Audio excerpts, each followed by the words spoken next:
ปลากระพงครับวิเชียรอัดปลากระพงแล้วครับผมไม่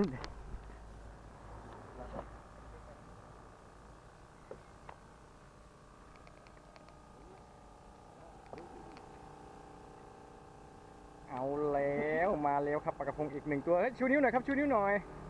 เอ้ยครับโอ้โหแน่นอนแน่นอนบางประกงครับบางประกงปลากระพงสันเขื่อนโอเคครับโลกล่อมมาดินะ ตัวที่สองครับตัวที่สองของวันนี้ปลากระพงมึ่งมะนาวครับ อันตัวใหญ่ถอดจะเตรียมตัวนี้มันนะ เดี๋ยวไปรัดมัดใหม่ไปดูกุ้งกันเหยื่อครับนี่คือเหยื่อ